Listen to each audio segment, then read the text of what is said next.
Hey everybody, how's it going? Hey, what's up, man? What's up with the Phuc? I think there's like zero people now on this watching this show. I looked up the numbers. It's like one view, two views, but that's okay. It's probably my mom. Where are Hi, we mom. How you doing? at? We're at what? Episode 46. Okay, so this is actually a really good episode because I'm going to go deep into what happens in a boardroom when you pitch, like the final pitch to the partner, which happened yesterday, but Okay. also to other VCs in the last couple weeks, and how I did, and how what I went wrong, and what I'll be honest with myself, and I'll be honest with you what went well, what didn't go well, Okay. and we're waiting on two VCs who are deliberating right now.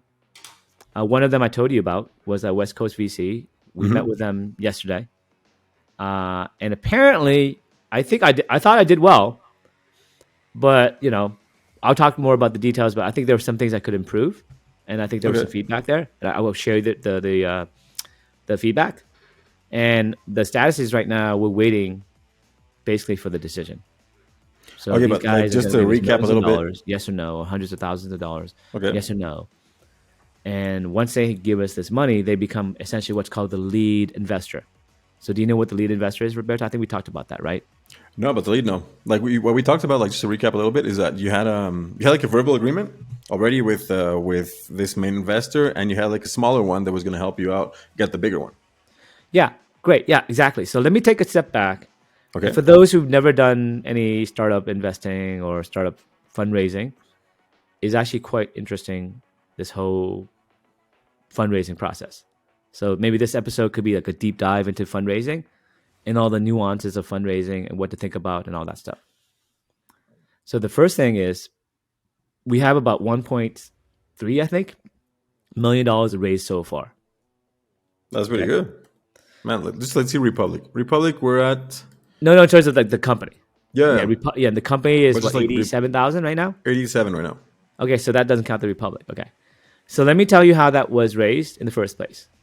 I'll basically talk about money and where the money came from and where it's going to go and all that stuff. Okay. So to get to this point, about 2 years later, I had to put my own money at first. So when I raised some money a couple of years ago during that summer, I built a prototype. I had to hire somebody to build that prototype, and that his name is Midnight Zero. He became a co-founder, but I had to pay him, and I also had to pay my own rents and mortgage and all that stuff. So I Yeah. would say I had to put about $50 to $100,000 total to get it off the ground for the first 6 months to like 9 months. Okay. So whenever you start a company or anything like a restaurant or like a barber shop or anything in the world, you have to put some either sweat equity, which is your time, which everyone has to do, Yeah, time and work. and a little bit of money, maybe, right, of your own personal money, credit card, or you bought some cloth so you can make clothing, let's say, and you want to sell clothes, right? Or you bought material to build your product, or 3D printing your product took this much money, and we had to basically pay for this. So where does that money come from? Like the You. initial part? Yeah. It It has comes to out be of your you, right? pocket. Yeah. Yeah. Okay. So that's the first check. Now, the reason why you want to do that is because you want to have nobody say no to you. So no one at this point can say no to you. So this is where Facebook went wrong with their whole metaverse thing. Mark Zuckerberg spent several $billion on an idea, but he never got other money from other people or validated it with the next step, which is his friends and family, right? So like, let's say I do this thing and I do well. The first check should be someone I know that trusts me and invests in me because they know me, because cousin blah blah blah is really smart and cousin blah blah blah is starting a restaurant, so I'm going to invest in cousin blah blah blah's restaurant. Okay. Or it could be my roommate is really really smart and his companies have done well in the past, so I'm going to invest in his next company. Does that make sense? Yeah. So you're going to Yeah. have to come up with an idea, put some money into it, because people have to trust giving you money to spend wisely. You took your own money, you risked your own money, So the idea must be good enough for you to risk your own money. So when you ask somebody to give more money, they're not joining a pyramid scheme where you benefit, but you don't have any skin in the game, Okay. right? Yeah, like FTX. Like FTX or Yeah, anything, like, anything the in life popular one right now. where you basically say, I'm going to put in my time, my effort, my life, and my savings because I believe in this idea. Are you in? Now, how compelling is that? No, it is, and it gets you involved. And here's what I did. I did this, this, and this, and look at this. See something tangible. A business plan that looks beautiful, that makes sense. At the minimum, right? And there's nothing stopping you from doing that. Ideally, you have a customer or two, or a product that you can show, or some type of prototype that may work with enough imagination. But something does work right now out of 10 things that need to work. 3 things work out of 10 things that need to work. And that's the first, I would say, 50K check. 10K to 50K you should raise with maybe 5K to 10K increments or 15K increments or whatever, but minimum 5. I've never seen anyone put less than 5, but most people put in 10. Okay. I've seen most people, my friends and family, put in about 10. Some people put in 25, and some people put in 15. But for some reason, it's either 10, 15, or 25. I'm not sure why 20 is in there. I don't know. I just seem to remember 10, 15, and 25 because I think 25 people do 4 investments. That's 100K. Okay. Right. Yeah. So yeah. maybe people do 20, but it's kind of odd. I don't know why. Anyway, the idea is, okay, so you have that, but you don't have any money. So what do? You say an IOU or some type of corporate document? Well, you should form a corporation at some point. But at this point, you can have an LLC, which is, there's 3 types of corporations, right? Okay. In the US. There's a sole proprietorship. That means that you just work by yourself. You don't have to declare anything. You're an Uber driver. You're good. Okay. Yeah. Give you a small business, so it's not like you're billing hundreds of thousands or millions. You might have a barbershop and you just cut your own, but guess what? You're personally liable. If you cut someone's ear off, they're going to sue you personally. Okay. And you're going to go into your personal piggy bank and pay anything that you did wrong. Okay. Right? And you're liable legally as a person. So there's no shielding. There's nothing to protect you legally. So the other 2 types will protect you legally because you're going to create a new type of entity, a corporation. And you hide behind that corporation and you run it like an officer, like a CEO or secretary or whatever it is. And there's actually 4 or 3 roles. I think it's treasurer, secretary, and then CEO. That you have to have. And you're going to be all 3 from day one. Oh, you're all 3. Okay. Yeah, because it's just a legal document saying who, and then you can pass it off to other people later on. Okay. So that's the actual process. You go and you hire a firm, or you go ahead and go online and you register in all these services that are really cheap. $500, you can have a corporation, either LLC or a real corporation. Okay.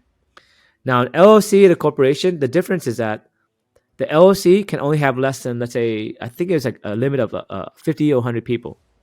I forget, or maybe 1,000 people. I don't think it's a number that's pretty low for like a public company, because a public company would have thousands of people, tens of thousands of people owning that stock.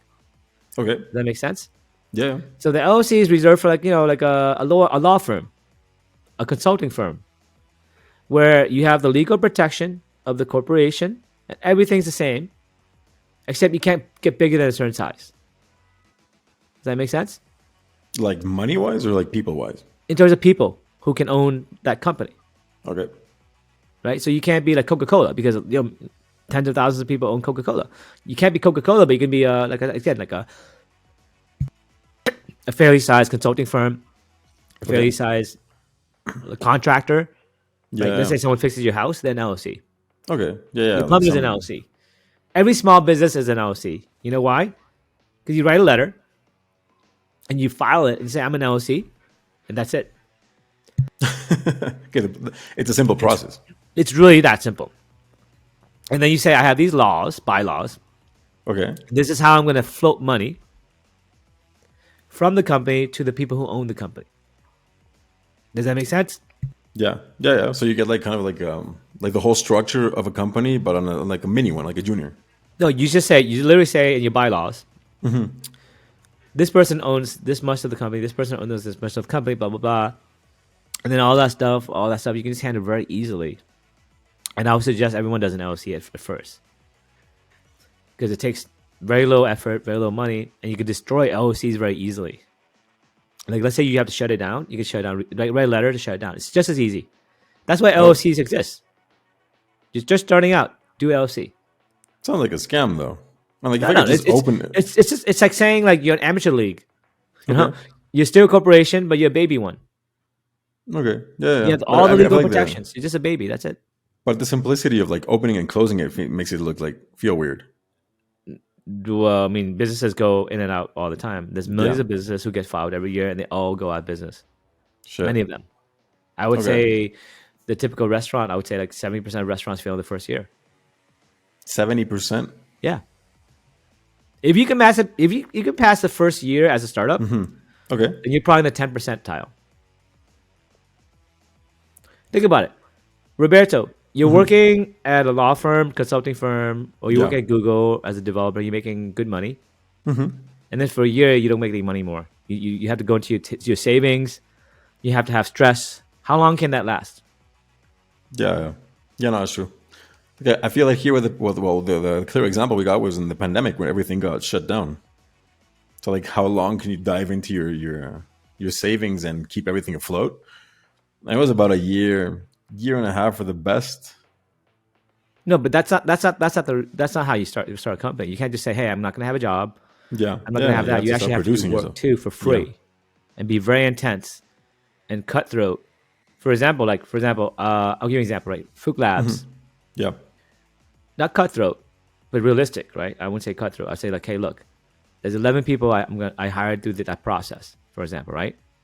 And only 7 people are still there in the company. Now, for varying reasons, the 11 people I hired, 4 of them didn't make it, right? I talked about this in the past, because they basically overpromised and underdelivered. So just because you want to do something doesn't mean you're actually going to do it. That's a wantrepreneur. Everybody who wants to start a company, look at yourselves. Are you a wantrepreneur or are you an entrepreneur? A wantrepreneur wants to be really good at something, wants to be Steve Jobs, wants to be whatever. But did you put the effort? Did you have tangible results you can show somebody? For example, do we have results for Mass Realty, for example, right? We don't. So that's going to be, for me, less of a priority, but Roberto is going to try to keep that going, right? Phuc Labs, do we have a lot of results? Yes, we do. Because we had a lot of entrepreneurs in Mass Realty, and now they're all gone, except for Roberto and me, right? And we were lucky and got entrepreneurs at Phuc Labs. Now, I think the ideas were both pretty good, but one was obviously better.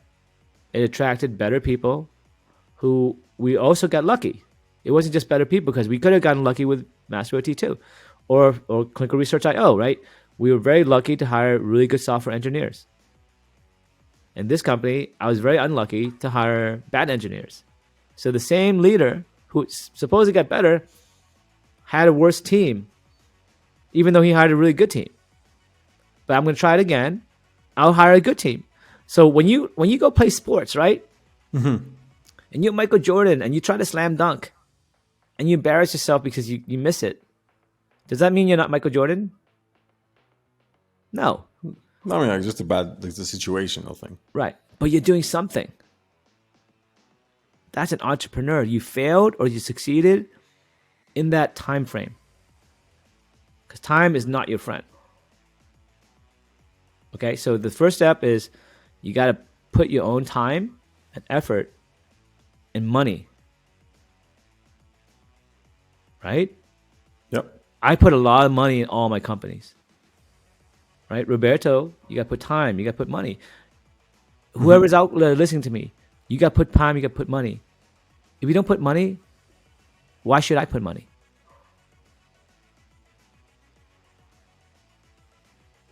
That's the investor question. Yeah, no, it's true. Like it That's means your like cousin's question. That's your brother's question. That's your friend's question. Why should I believe in you when you don't believe in yourself? it's kind of crazy when you think about it. But it seems obvious at the same time. So there was a moment, right, when I was trying to do some other ideas like social games.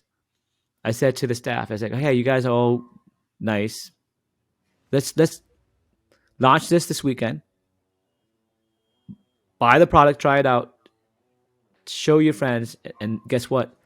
On Monday we came back, and nobody bought it except for a few people. Even though I told them specifically they had to do that and tell their friends, and nobody did it. And immediately I said, everyone who didn't buy a subscription, you're all fired. Because the week before that, I said, hey, look, guys, are we going to do this gaming company or not? Let's all try to sell it this weekend. This is very important to me. This is basically a sign of commitment. If we don't do this, you probably don't belong here. And then half the people did it, and the other half people didn't do it. And I immediately let them go, and I never regretted it. Well, yeah, because right away you know who believes in it. Yeah. So if you work so hard to build a video game and you really believed in it, you should have bought it and showed your cousin or your brother or your mother, Yeah, like, and I'm maybe they working would on have bought this. something. Yeah, If I'm you're working really on this. proud of a movie that you made, you would tell your friends to come see it. Right? Yeah, yeah. If a company is a movie and I put all my money and my time into making the movie, and then when the movie opening happens and you're the main actor and you don't invite your brother or your friends to watch the movie, then you shouldn't be the actor. No, exactly. You don't show up to the premiere. Right? Like, the hell?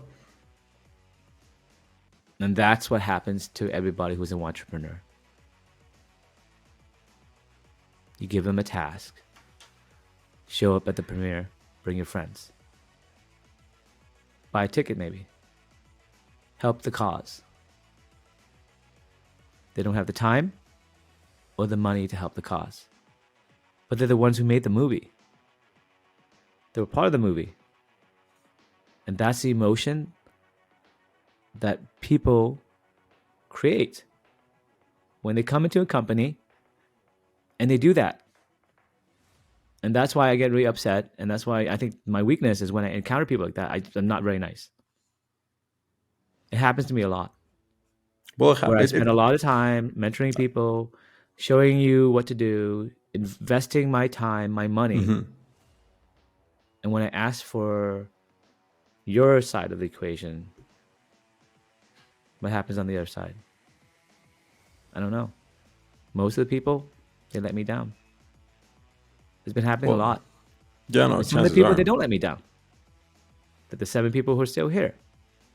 And then when I have those 7 people, they're my samurai brothers. Right?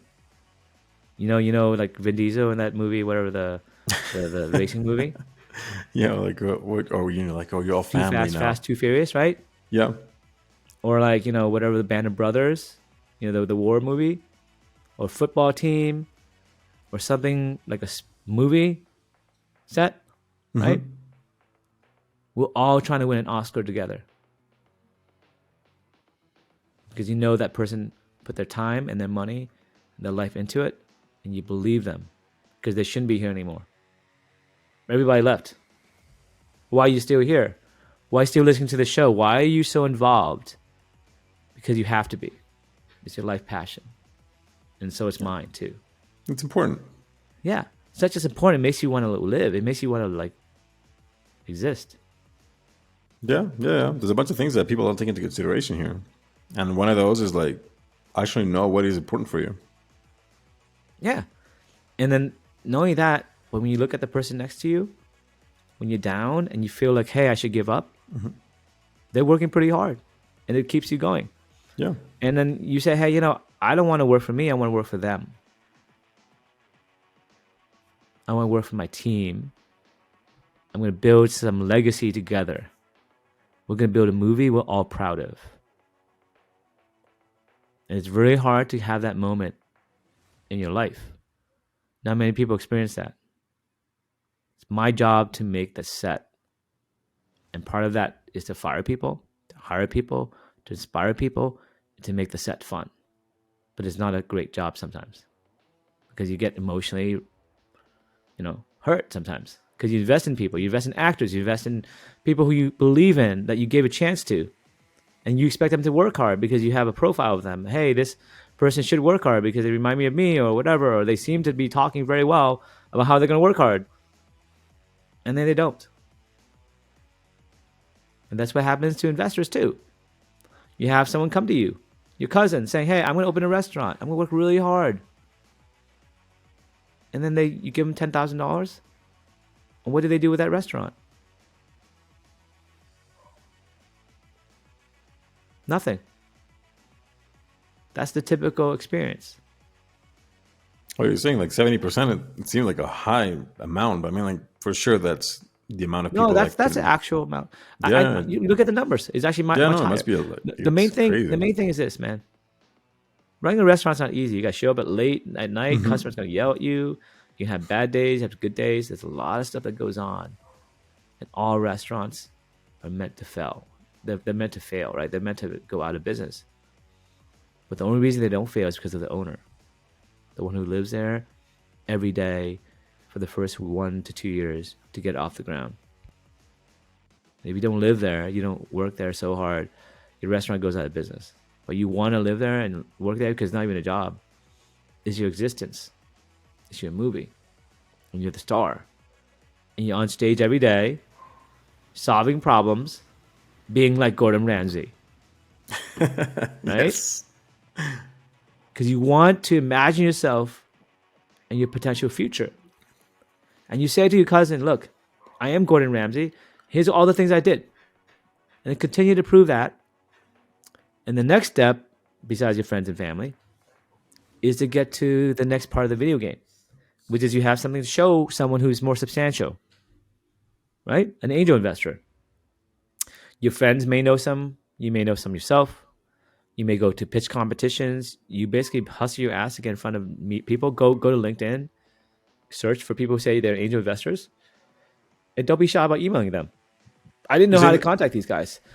The reason why you should email them is because they're waiting for you to email them. On the other side, there's something called deal flow. So deal flow is I'm an angel investor. I'm waiting for people to come to me because the more options I have, the better my chances. The more deals I have, the more flow of opportunities, the better I have chance of winning the game. For example, let's say you had a choice. Mm-hmm. A company that fails, a company that fails, a company that fails, 3 companies that fail, or 10 companies that fail and 1 company that makes it.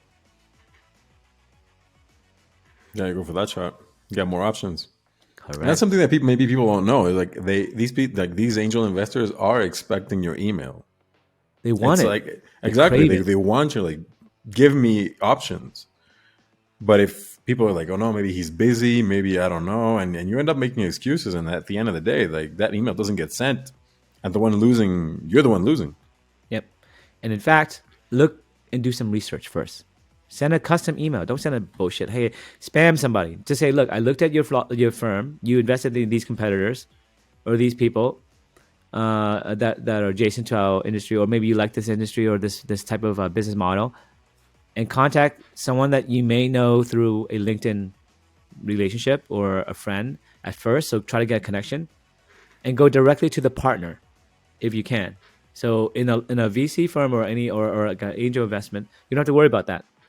So the angel investors are just people, or maybe angel groups. Okay. So the best way to do it is find the angel groups, and then try to see if you can pitch that angel group. And from that angel group, you get to know the individual investors, and then from there you get other investors, and so on and so forth.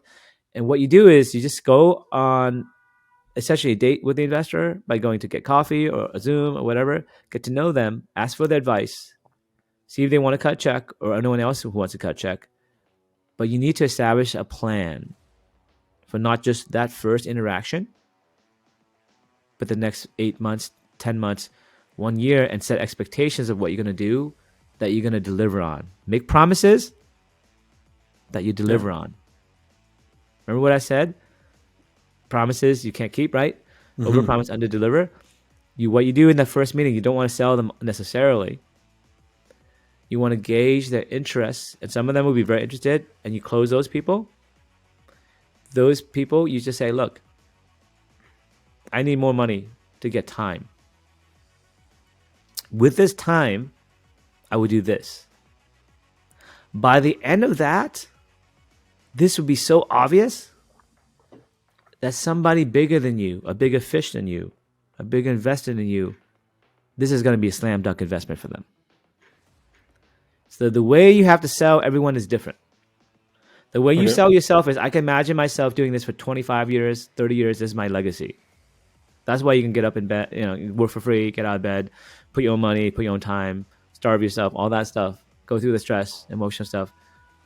What's in it for you? That's what's in it for you. Pride, emotion, self-esteem, money, legacy, all that stuff. What's in it for your friend? Why would your friend or your family help you? To see you succeed and for his own benefits. As a favor. Yeah. And to bet on your success. And maybe if you're successful, they can enjoy the journey because they lead maybe less exciting of a life. Mm-hmm. Yeah, but they can vicariously live through you. Like root for Tom Brady because you're their local fan. Right? Or root for whatever the local hero is. The local hero is you. Your friend and family, right? Your relationship with them is you're rooting for the local hero because you vicariously get some benefit emotionally, socially, right? And possibly monetarily. So focus on those reasons. Don't sell them technology, all that stuff. Just say, look, you know me all these years. I'm the best cook ever. You may not know all the dishes I do, but I'm also very hardworking. I wake up early. I'm very dependable. Please give me money to open the restaurant. I'm your brother, your cousin. I'm the best, at chess, at sports, at music. And I'm going to be the best at this. How compelling is that, right? That's all. You tug the emotions. You ask for the favor. You have to ask for the favor. Because then they're going to realize there's 5 reasons to say yes. It's a favor. You can vicariously live through someone. Remember we talked about neuromarketing, right? Yeah, exactly. And the favor is the lead-in. Because the favor is something you're obligated to do. That's the easiest sale. As a favor, please listen to my pitch. Okay, right? like get your foot in the door. As a favor, listen to my pitch and give me feedback. At the end of it, ask for the money. If you gauge, if you're scared to ask for money, just say, I like a favor. I'm going to start a restaurant and I like your feedback because I know you love sushi and I'm thinking of doing something Asian and I want to get your feedback because I'm not sure I want to do sushi or not. Okay. How easy is that favor to ask for? And they pitch in and they give you guidance and then they're like, okay, so they're already involved. So remember what I said about building a brand? Yep. About neuromarketing, right? Mm-hmm. The first thing is hardest. To go to a bar and pick up a random stranger to go on a date with you is very hard. The second thing, once you go on a date with them, once you go on a first date with somebody, to ask them on a second date is a lot easier. Conversion rate, high conversion rate, right? Mm-hmm. And after the second date, the third date is almost automatic. So the key to every sale is to make 3 interactions with that person. The first interaction with your cousin or your friend is as a favor to have coffee or listen to you to give advice. Now that goes from meeting someone at a bar and having a very low conversion rate to what? Automatic. So that's the first transaction. The second transaction is you promise them something during the meeting. You give them an update. Catch up again. Second transaction. The third transaction is 6 months later. You talk to them again to give them another update because you promised them at the beginning, the first meeting, you say, hey, look, I know you may not, thank you for the advice. You agreed with the Asian restaurant, but you didn't like sushi. You thought Thai was better. And you said that I should do these 3 things. Call your cousin because you have a Thai, he owns a Thai restaurant or she owns a Thai restaurant, give you some good advice. Why don't you go investigate the opportunity in terms of competitors? And then also maybe, cook some Thai food and see what it tastes like. See if you're actually good at cooking this stuff. Exactly. Like put you to the test. And then what you say, okay, great, thanks. 6 months later, you say, hey, I called your friend. Here's what happened. Mm-hmm. Or 1 week later, right? 2 months later, you say, hey, say some dishes. You like come to my house and try it out. What happens after the third interaction is you made them a promise. But on that first favor, it was easy, right? But the promise was something that they asked you to do because you asked them for advice. And they said, here's what you should do. So you fulfill their order in a natural way to get 3 interactions. Okay. And the Yeah. 4th interaction, you built a brand. And what's your brand? You're an entrepreneur, not a entrepreneur. You can get things done. You make promises you can keep. And when you ask for money on the 4th try, I'm going to make you a promise.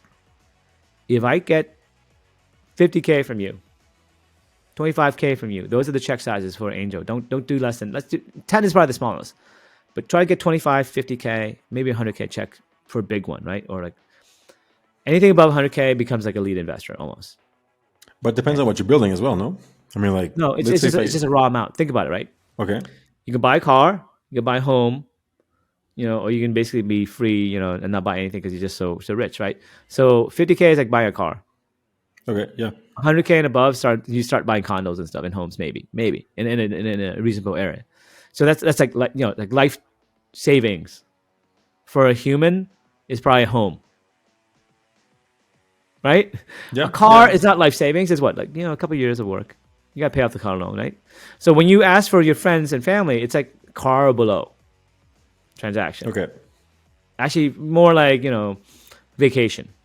I'm not going to go vacation in the Bahamas for $10,000 with my family. I'm going to give it to cousin Jane for her restaurant. Okay. Now, an angel investor is like, okay, I'm a professional investor. I can't bet everything, but I can bet maybe a small home or a small car or like a reasonably like nice SUV, whatever. That amount of money. Yeah, because they're gambling as well. Or 20 of these, whatever. And if I run out of money, then I'm done. So I can't do too many of these, right? Because it's their own money typically. Yeah. Okay. Okay. These angel investors, it's their own cash. Angels. Okay. Yeah. So angel investors like me. Oh wow! I just made it rich in some company, or I inherited some money from my aunt, or whatever it is. Yeah. And I feel like I know better than everyone else who to invest in, so I'm just gonna put 10 checks, 50K each, for my $500,000 inheritance. Okay. Or my $500,000 that I make at investment banking or consulting, where I have a really boring job as an accountant or whatever, or maybe I'm a doctor, but I actually want to do entrepreneurship, and I'm making good money being a surgeon. Yeah, I've always So I'm been gonna put into $100K a year in 4 investments, and I'll do biotech companies because I know it, right? I actually like bumped into a guy like over the weekend. During this week because I had an Ecuador match for the World Cup and everything, and he was telling me how he was trying to get all these people. He was like, I have money, I can make money out of my job, but it's like there's a cap to it. I can only make this much, but I'm not spending all of it. But I would want to make more. And he was trying to approach all of these people that were like into like trading and whatnot to be like, please take my money and make more out of it because I don't know how to. I got a good job and I just can't, but I can't grow beyond this. So what are they buying there, Roberto? They're not buying an opportunity to make money. They're buying an opportunity to have excitement in their lives. Yeah. Because he's already not spending all the money he's making. So those he's trying to go something. Yeah. Those are the people that if you give updates, guess what they're seeing? They're seeing a reality TV series. Mm-hmm. Like and that reality TV series is something they want to subscribe to. And you buy a contact, you buy a friend. I don't know. You buy like some interaction as well. You have somebody you can call up and see like, hey, how's my money doing? And also, you can feel self-esteem. Because let's say you invest in Coca-Cola and you walk by Coca-Cola, and you're like, hey, that Coca-Cola bottle, I own a little piece of that. Exactly. Okay? Like, that's mine. And so that's why people own stocks and stuff. They want to ride Elon Musk's fame, Tesla stock, because they want to be like working for him indirectly. Mm-hmm. Yeah. Or you're supporting him. Like, here you go, Elon. So that's the angel investor, right? Mm-hmm. But the angel investor, all these people, how do you legally have lawyers deal with this? Well, you don't. You download something called Safe Note. A Safe Note was an invention because people like me got sick and tired of hiring lawyers to make all these legal documents for when someone gives you money. you're basically promising them a share of the company. But you might be an Okay. LLC right now, right? Mm-hmm. You might be a company, but you might haven't issued the shares properly. And to do that, you have to have a lawyer, and that's going to cost $10,000, and you just raised $10,000. Does that make sense? No. You No. just made $0 on the transaction. Exactly. You just hired a dude. Like, So what happens is you go to Y Combinator. Y Combinator is a U.S. incubator company, as well okay. as some other ones. But they're one of the few, one of the first to actually offer a free open source document. It's like a single pager or a couple pages, Mm-hmm. and it just lists, hey, look, it's an IOU. Give me 25K right now, and I'll owe you some stock later. When you And when I like, do a transaction where I actually have what's called a priced round, mm-hmm. where I actually go and actually do all the legal documents and set a price in the company and everything, you can have a discount relative to that price. So let's not haggle. Let's not haggle over like how much my company's worth. Let's not bother saying, hey, my restaurant's worth $5 million, or my Okay. restaurant's worth $2 million. And when you put $200,000 in, you get 10% of the company. If it's $200,000 for a $2 million company, that's 10%, Mm-hmm. right? Yep. For $200,000 for a $5 million company, that's a lot less, right? Yeah. So what's the valuation of the restaurant? I don't know. Let's not argue about that, because that's you. When you get money, you want to know what you're getting into, right? What's the price? I don't Mm-hmm. know the price yet, but we'll know the price in the next year or so Okay. when a bigger fish comes and gives us a price. And when they do, you can get a discount. So that's what you get out of it for doing it a little bit earlier. So you Okay. say you Yeah. get Yeah. 20% discount or 30% discount, whatever the number is, for investing earlier. Does that Well, make you have sense? to have. There has to be like some perk, of course. You Like have, it yeah, makes sense. and 'Cause not only that, but you're maybe there's some risking in right interest. away. Yeah. Maybe there's some interest where I'll give you a little bit of interest, for any money you put in. Let's say you put in $100,000 in, Mm-hmm. you get a 20% discount. Plus, I'll give you 8% of the $100,000. I'll give you $8,000 more for every year that lasts until I make that transaction. But Okay. it'll end once we have a price round. Once a big fish comes in And and says, does a big substantial check, where it makes sense to hire a lawyer for $10,000 or $15,000, because that's how much it costs. It costs yes, about $15,000 to $30,000 for a transaction, $15,000 to at least. $30,000. Yeah, That's crazy. That's man, yeah. like Now think about it.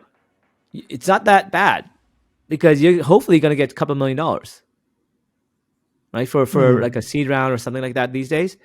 But at the angel level, where you're getting 50K, 25K, that's not very good. It's actually negative, or maybe no, like no, exactly. Because like like yes, the lawyer is going to help out with the paperwork, but the actual thing that is going to make you money, it's like nothing has been invested in that aspect of it. So when the angel and the investors talk, and you show this document to them, say, hey, don't worry about lawyers, they can get suspicious. They say, why should I worry about lawyers? And you have to tell them what I just told you. It's like, look, here's the deal. Lawyers will cost this much. Here's why. Go to Y Combinator. This is a trusted party. This is what I downloaded. Here's some documents behind that. Read this. Understand why it exists. And like just like I explained to you, people who are reasonable will end up saying, okay, that makes sense.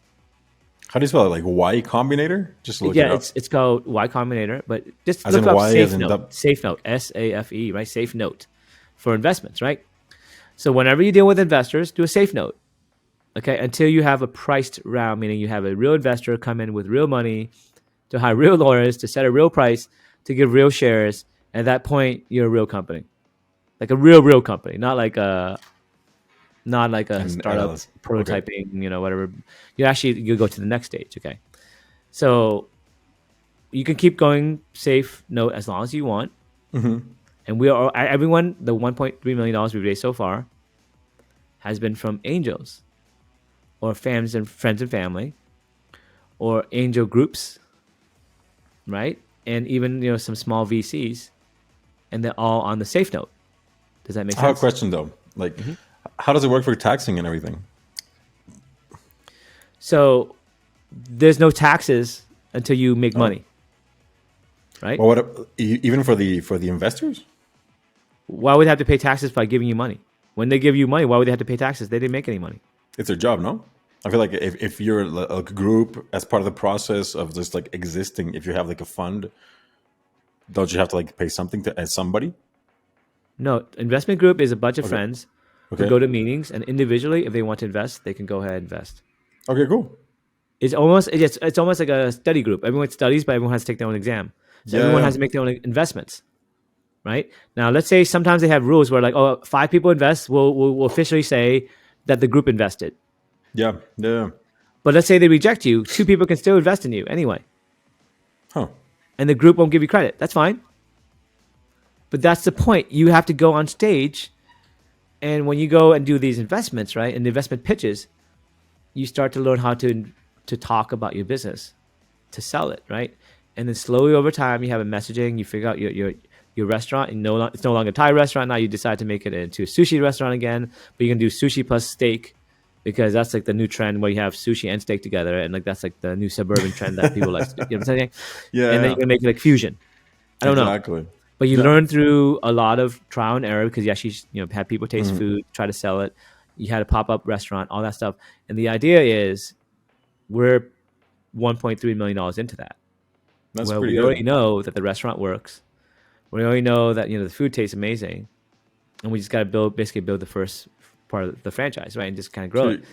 And so we're waiting for a lead investor who can put, at least $100,000 in, but probably more like $500,000 in, right? For the $3 million round.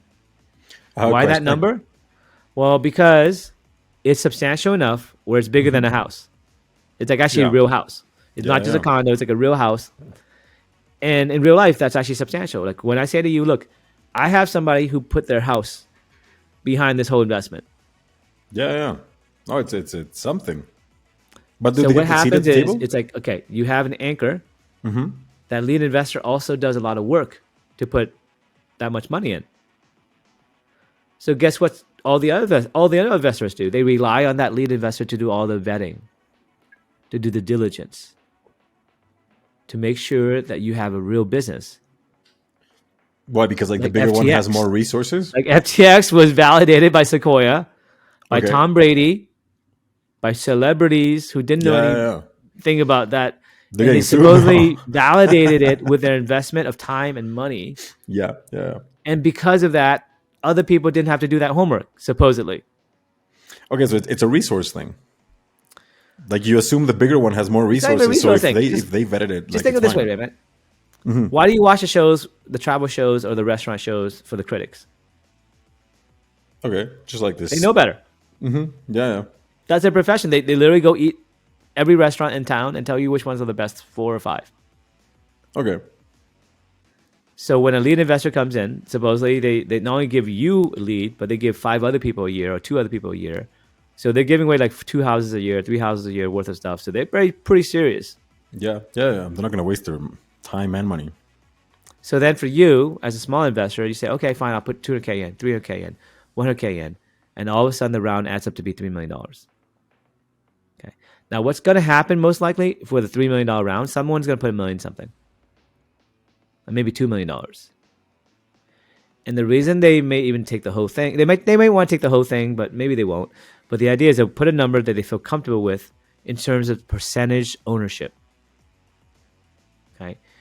The big fish want to have control. Of course. The angels and your friends and family, they just want to support you. Okay. Yeah. The big fish want a board seat, which is a board of directors seat, Yeah. and the board of directors, and they also want what's called preferred shares. So preferred shares are shares that have more power than everyone else who has common shares. So we start out all having common shares. Yeah, yeah. And at this point, there's a second class created called Class A shares. And then Like these old shares become Class B shares. So like my voice is more important than your voice, even if we have Correct, the because same I amount. put a whole house in, man. Okay. And I'm on the board of directors. So what did you do? Like, man, that kind of sucks though. I mean, like, because it's like, let's say you are good and you know what you're talking about, but just because somebody else came in with more money. Let me ask you a question. I'm Michael Jordan. I'm going to put money into this franchise. I'm going to join and play for the team. Would you say yes? Yeah, no, definitely. Well, like, come on in. That's what a lead investor does. But what if Michael Jordan was already there and he's just trying to set up the rest of the team? That's a whole point. Like you're Michael Jordan. Yeah. Let's say you're already there, and then Scottie Pippen says, "I'm going to come on your team. I'm going to work really hard. I need a board seat. I need to be a starting lineup, right? Yeah, yeah. I'm gonna put some money into this and time into this, and I'm gonna have more authority than all the other people because I'm a superstar, and you need me, and I need you. Okay. These guys are But not normal folk. yeah, They yeah. come in because guess who gives them money? But I don't know. Where do they get the People who money? believe in their skill, and not only picking companies. But what else should you do after you pick the companies? See who's backing them up. Help them, right? Yeah. So these people supposedly have a special skill that you need, a special type of investment focus, right? So this West Coast firm, they do deep tech. Okay. So like They only that's where do we're going. deep technology. And any firm that does deep tech that works with them, they have a whole Rolodex of people that can help you. So they're fine. But like, do these firms have their portfolio at like I don't know, like you mentioned at the beginning, like go into LinkedIn and check for that VC. Do they have like the other enterprises they or other companies that they Yes. support? Yeah. Okay. Cool. Okay. It's like The Godfather. Yes. You have to join the Corleone family. Yeah. Like There'll be a that. Corleone family website, Corleone VC. And this is the Godfather. This is the founder, and this is his partner. Whatever it is. And these are the two mafia bosses. And under Yeah, them, they yeah, have yeah. other people. And But there you are join friends the here, here, and mafia. here, and you're part of the You join. family You now, so join we'll take the. care of you. Sometimes they call like some of the VC names are quite like mafia, like the Founder Collective, Like, so they right? don't even try to hide it at all. Like, okay, fine. Well, no, because you join the elite, you join Yeah. the NBA, and you're part of the Chicago Bulls. You're not a basketball player; you're an NBA star. Yeah, no, that's true. So you can't just like hang around with your cousin or something. You need that next level. So it's a dating arrangement where you have to say, okay, do I want to play for the Chicago Bulls, the Celtics, the Lakers? But ultimately, it's a dating experience with a deep marriage. Okay, the first investor, your friends and family, you didn't marry them. You send them email every once in a while. They're happy to support you. They hardly put any thought into it. It doesn't matter. The angel investor, yeah, same thing. Maybe a little bit more thought into it. They can help you a little bit more. They help you connect you with the lead investors because the angel investors want to get you a lead investor. Remember what we said? The promise to the angel investor was, hey, we're going to do Yeah. so great in the next year that this lead investor or some lead investor will be interested. Okay. So what their job is to help you get the lead investor. They're like bait. Their job is to get you other angels because they don't want to lose their money. No, it's true. And what happens like how does your cousin make his money back? Your cousin put it at a valuation of $5 million. Okay. He put So in whatever he put $10,000. in. Let's Okay. say he put in 10,000 because he really believes in you. Auto body shop. He was going to spend 10,000 on a vacation to go on a cruise with his family, but he's going to put 10,000 in you. The company is now worth 50 million. Okay. 10,000 becomes what? The $5 million valuation goes to 50. Yeah. 10 times. times is It goes to $500 million. Which is actually when a company goes IPO, right? Will be Yeah. at least $500 million. Yep. Yeah. 100 times $10,000 is how much? The million. $1 million minimum if you go IPO. How do you How cash much is out? Facebook and Uber and all those companies worth? Let's say 500 billion, Let's check it out actually. 50 billion, let's say. Add a zero. Add a zero to $1 million. How many is that? That's 10 million. If you become a $50 billion company, that's actually more than, that's two zeros. So it's $500 million company is basically $1 million, right? For the $10,000 investment. Okay. A $5 billion company will make that a $10 million investment for a $10,000 Yeah. Yeah. check. Like how you started off. 10,000 will become 10 million if the company becomes $5 billion. If the company becomes 50 billion, then it'll be worth $100 million. And guess what's worth 50 billion? Uber, Airtable, companies like that. Okay? Just for the record, like Facebook is at $320 billion. Right. Now, let's say you become like Tesla or Facebook or Apple. You had the Mm-hmm. 500 billion mark. Yeah. Now your 100 million becomes a billion. Okay. How does he cash out though? What's that? How do you cash out? Stock market. Okay, you just go and sell your stock. Awesome. Or that's the route that you go, or someone buys you, like Amazon buys a company, Yeah, yeah. and that company gets cash and Amazon stock. So you immediately get cash, Yeah. and you get Amazon stock, and you get a lockup period, where after that lockup period you can sell the stock, maybe 6 months, 3 months, something like that. It's fine. It's pretty good. That's what you sign up for. But that's the fun of startups, right? But we're at that stage now. We're about to get married. We have a couple of VCs who really love us. We love them. One of them will ask us to get married. We already proposed to them, and they wait to say yes or no, right? Whatever. One of them will get married with us. We're waiting on you're the just West there Coast on your firm. knees? We also met another firm, and another firm. So I think we have like 5-6 firms who Okay, probably cool. gonna give us term sheets. That's awesome. In the end, if we keep going, or we just take the first term sheet and just call it a day if we like them, or the next 2 term sheets. But like literally, the movie script has been simplified. Like I said, it's a much cleaner investment. The machine works, the technology works, and I'm just waiting anxiously. But that is literally the journey of actual money that we've raised, money we're about to raise. So to summarize, I probably put in like 100K of my own money, something like that. How much is Phuc Labs worth right now? Like the evaluation. That $15 million pre. 50? 1-5. Oh, okay, $15 million. We're worth 15 million, I believe, and then we're raising on 15 million. That's fair It is. because it's been around for 2 years. Right? Yeah, yeah. We Man. started at 5, and we tripled in 2 years. But we built a product. We have customers. We have a contract. We have revenue. We have 7 employees. We have an amazing growing, plan. though. So like that's it's growing pretty good. for sure. That's And pretty the product good. is working. And there's a lot of upside left. Like 15 million. What happens when you become a $1 billion company? That's still quite a bit. 100, 1,000x, whatever it is. But the idea is, we're almost there, and once we get there, that's just the beginning. Of course. Because now we have another level, then another level, and then finally we make it to IPO, and then that's not quite the ending, but that's basically when people can cash out. Okay. That's when people can actually say, "Hey, I'm rich." They're liquid. Of course. Man, Before you're just like, "Hey, I'm paper rich." Exactly. Like, look, this is what I'm worth. Yeah. So you can actually, like, for example, like, I'm paper rich for my last company, Clinical Research IO. But I cashed out $1 million. So I wasn't paper rich for that $1 million, but I can't do more. So I'm locked in until it goes IPO or gets acquired. At that point, then I can be liquid, and I'm probably worth at least, $10 million plus on that one already.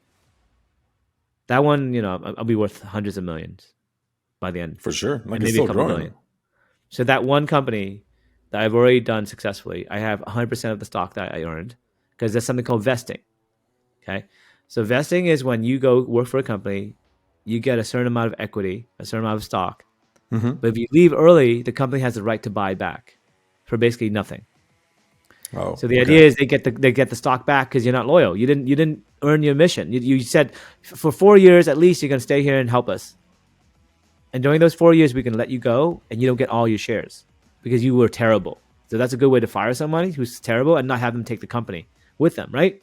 Okay. Yeah. Right. Well, yeah, and also to reward people to stay a certain number of time, a certain number of years, because after the first 4 or 5 years, if you didn't make it, you're done. If you made it past the fourth year, something really good happens.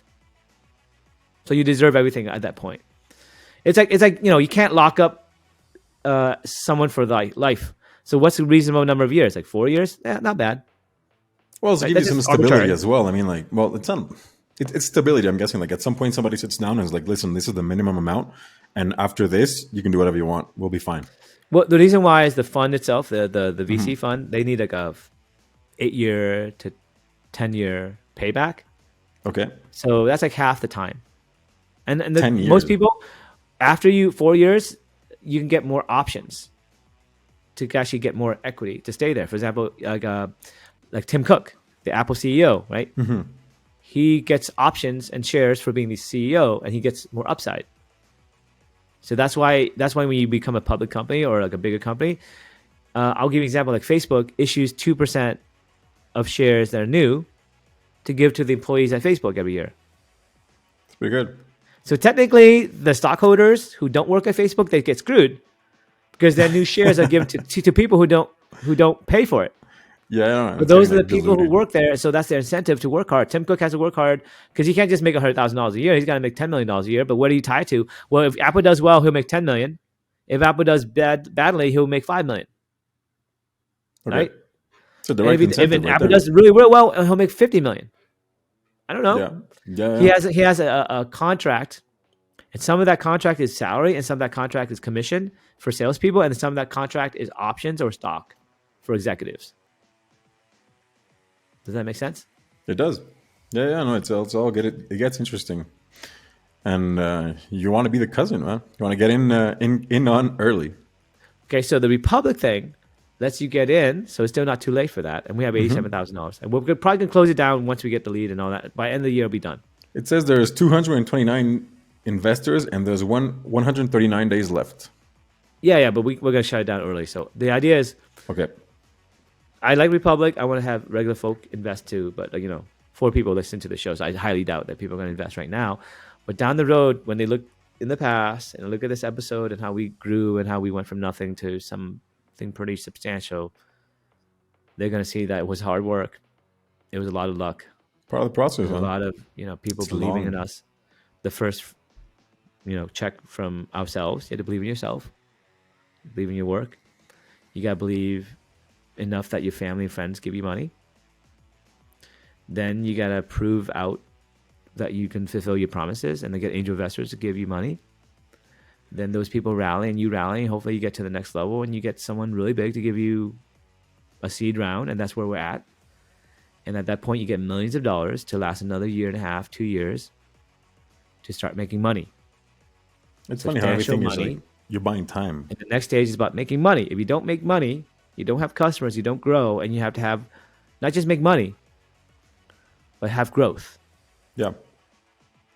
Because investors are not investing in you.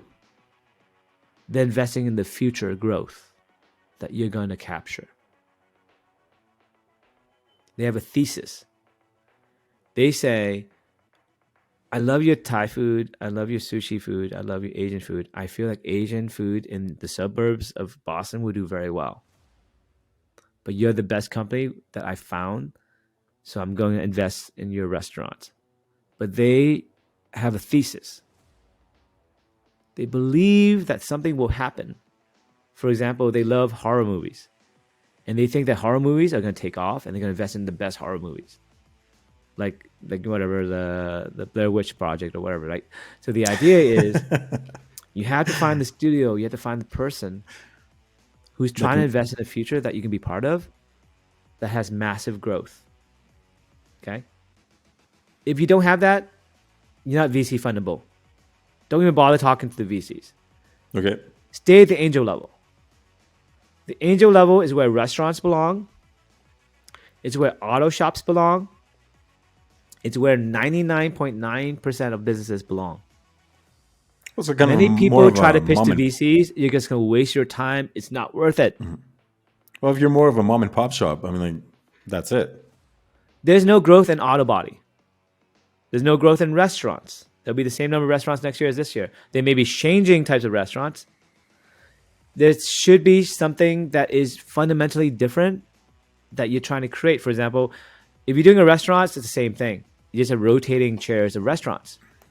If you're trying to do delivery, like DoorDash, where you're trying to get rid of blah, blah, blah middleman, that's a startup that might be worth something because there's a lot of growth and potential where it could be multi-billion-dollar opportunity of tomorrow. So the multi-billion-dollar opportunities are the ones that are fundable. And I'm telling you, entrepreneurs out there, do not pitch to VCs. It's a waste of time. Your business does not belong to VCs. Your business belongs in the angel world, regular world. Organically grow it, get it to profitability. Because guess what happens? Let me give you two scenarios. You own 80% of your restaurant. Your restaurant has 20% investors who are your friends and family. You hustle your ass off, and next year you make $2 million. You pay rent, staff, everything. It costs $1.5 million. You make $500,000 a year. You own 80% of your company. You're super happy. In the next 10 years, you make $500,000 a year. You make $5 million for 10 years. You might actually do it for 20 years or 30 years, but you're going to make $5 million for every 10 years. Does that make sense? Yep. Guaranteed. You have the best restaurant, your best cook, everything. You know you can do that. And that's what people should do. Conversely, you start a company like me. You might own 80% of the company. You get an investor, you get another investor, you get another investor, and all of a sudden you own 8% of the company. 8, not 80. Yeah, it went down. 8% of the company, your company goes IPO. Your company goes IPO for $100 million. $100 million is actually the IPO from before, right? Like from the 90s and 2000s, right? Yeah. But let's say it's $500 million today. You really don't own 8% because most entrepreneurs actually own like 5%, something like that, right? In the end, you own 5% of a $500 million company. You own $25 million. Yep. Now, $25 million, you make a salary of, $200,000 a year, $300,000 a year, whatever it is. So it won't be as much as the restaurant, but you made about what? $20 million more over the course of 10 years. Okay? Because in 10 years, that's how long it takes for you to go IPO. In 10 years, you would have made $5 million guaranteed. In this case, you might make $25 million. But most likely you're going to fail. Because only 1 out of 8 startups who get funding at this stage will even make it to IPO. So even after we make millions of dollars in this fundraise, 1 out of 8 actually make it to the end. So that means that you have 1 out of 8 chance of making $25 million, or like almost like 100% chance of making $5 million and being very happy and owning 80% of the company and having full control, or having 8% of the company and having a lot less control and a lot,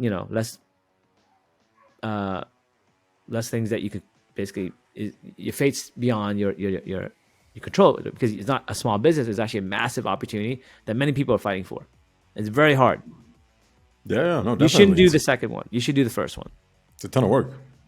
Now, let's say you do the first one, right? Mm-hmm. Think about it. As an entrepreneur, now you have money. Now you have experience.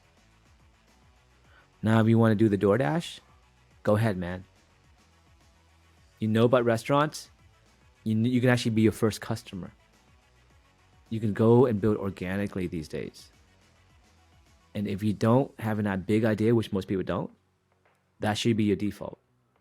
Don't try to start a company. Start a restaurant.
But ultimately, this is a reality show about something that's really happening. So thank you, one viewer, for watching this. See you guys next time. See ya. Take care.